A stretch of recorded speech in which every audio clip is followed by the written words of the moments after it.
Ladies and gentlemen, now is an opportunity to come forward to the mics. If you would like to ask questions, let me tell you, what you're hearing on the stage tonight is nothing compared to the car ride over here.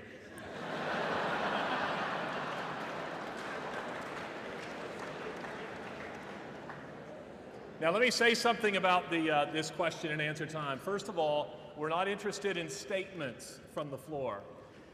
People are here to hear the two gentlemen who are on the stage, so we ask that you keep your questions brief. Otherwise, it will be my responsibility to cut you off, and we will move from one mic to the next, and I'm sure these two gentlemen will have ample opportunity to respond to one another during this Q&A time, at which time, towards the end, we'll take an opportunity for them to have their closing remarks and statements. Let's begin over here. Who's your question for? My question is directed at Mr. D'Souzom, but also if Mr. Hitchens, if you'd like to wish to give a response, I would definitely love to hear it. Thank you both so much for being here. First of all, Mr. D'Souzom, there have been, I'm going to obviously take you on your word that you believe what you have professed tonight, that the only way for what you call salvation is through Christ. Does it strike you as immoral that any of the deists or atheists among those who we've discussed tonight, Benjamin Franklin, Mr. Jefferson, and who I would add, Mr. Einstein, Mr. Thomas Paine, did not make this profession, that they were sent by your Creator to live in an eternity of hell and torment, even though I think we would all agree, have lived good lives, if not great lives, and have made significant contributions to all of us. Does this strike you as an immoral act? Thank you.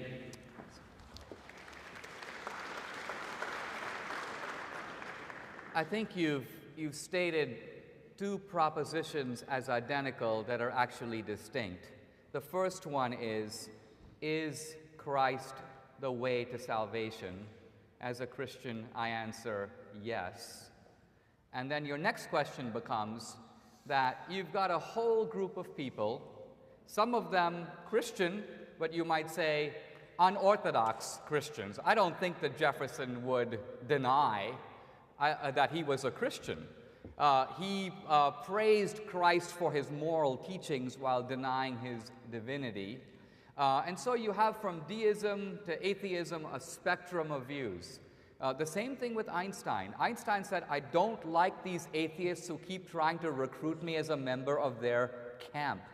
And the reason he did that was he had, if you will, a tremendous reverence for what he called the mysterious natural order of the universe, an order that he knew could not have generated itself. So now you're asking me what's going to happen to all their souls? And my answer is, I don't know. I'm not standing in judgment of all these people who took this view or that view on the Trinity, or sat around and chopped off the parts of the Bible they didn't want. I'm not dispatching Thomas Jefferson to hell. So don't make the confusion between the positive Christian message about here's how you get to heaven with a kind of negative judgment which is ultimately not yours or mine to make. Mr. Hitchens?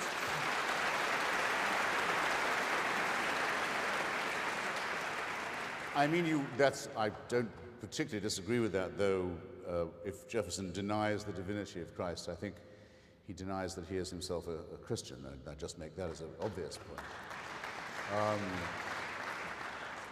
But you wouldn't know from this what I know and what I don't think is disgraceful, that Dineshom D'Souzom is a communicating member of the Roman Catholic Church.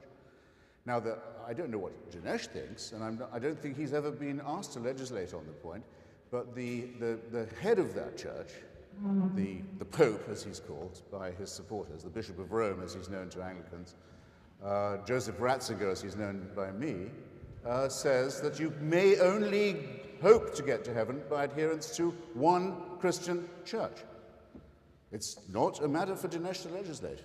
That is, if you don't believe that, you're not really a Catholic. And if you don't believe that those who don't believe it and don't accept it may be faced with eternal punishment, you're not a Catholic either. It's only 2 years ago that the Church decided with great reluctance that limbo was not the destination for the souls of unbaptized children ever since Augustine. Now they say, well, maybe that's not true anymore. Well, for the millions of parents, for the hundreds of years who thought that's where their unbaptized children had gone, it was a real place ontologically, and the church insisted that they believed in it. I think people are responsible for the logical and moral and probable consequences of what they believe. I think they should have the guts to stand up for them. Let's next question from the floor here. Most of the discussion tonight has been regarding whether or not God is real, whether or not Christianity is true. But the topic was raised early on, what is wrong with believing in God? If we remove the issue of truth for a moment and just look at outcome, from your position, if we assume everything that you believe is true, what is the harm in having 90% of the population believe in religious ideas that cause them to give more to charity, that cause them to donate more in their civic responsibilities, in their family responsibilities?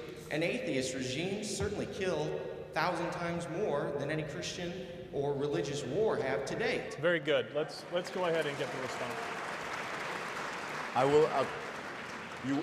You won't think I'm ducking the question if I answer it in reverse order, I hope. Hitler's regime was the regime of a fanatical Catholic who had a concordat with the Vatican. Same is true of Mussolini, same is true of Franco. The word for fascism, if you take out just take out the word fascism from the whole history of the 1920s and 30s, put in the phrase Catholic right wing, you don't have to change a thing. Concordat with the Vatican, political support of the Roman Catholic Church, endorsement of crusades from Abyssinia to Spain to Libya, it's the same thing.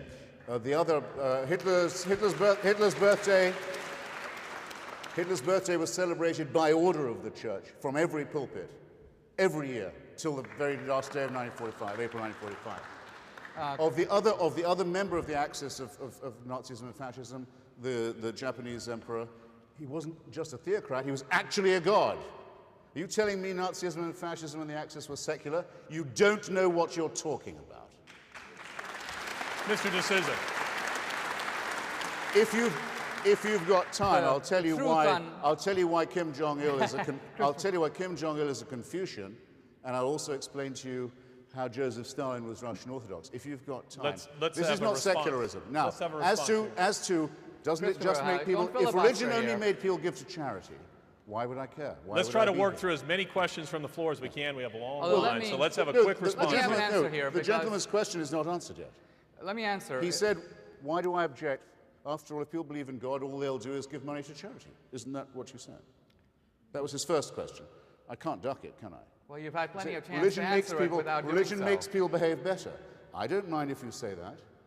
I don't mind if, though I would be embarrassed if you had to hear me saying, I give blood because I'm a secularist. Wouldn't you think that was a slightly sappy thing for me to be saying? After all, I'm a socialist.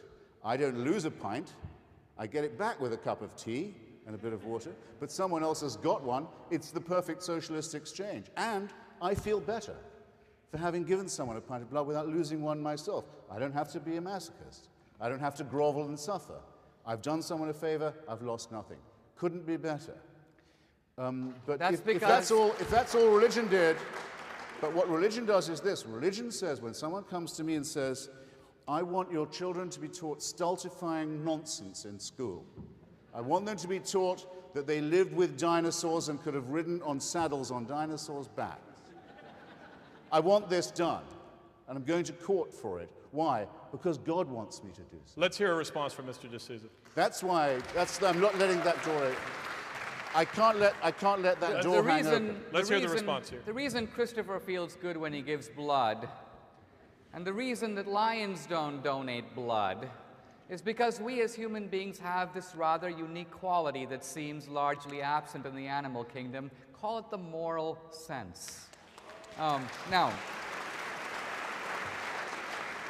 I do want to correct a couple of shocking statements and mischaracterizations that have been made here.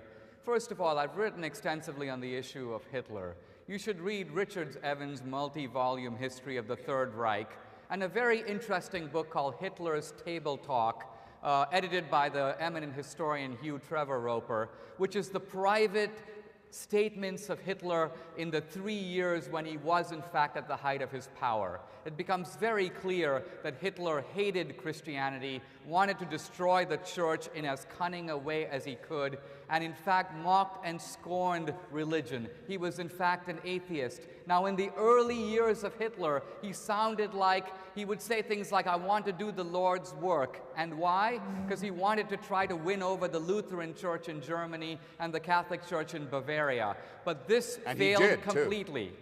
So what I'm saying is there is a huge literature on this. If you go on the atheist websites, they have a lot of crosses and swastikas from 1931 to 1933, but nothing at all once Hitler comes to power, when Hitler began a systematic campaign to destroy the churches. A final thought about this. His statement of what the Catholic Church teaches about salvation is flat out and dead wrong. Nowhere has Cardinal Ratzinger or the Pope or the previous Pope said anything to the effect that salvation is only within the Catholic Church. In fact, that idea was condemned in Vatican II as a kind of a heresy, and people like Father Feeney, who were teaching this doctrine, were in effect shut out from the Catholic Church. So I would say to Christopher that he is entitled to his own opinions, but he's not entitled to his own facts. Let's go to the gentleman. Let's go to the gentleman here, and you'll have an opportunity to respond.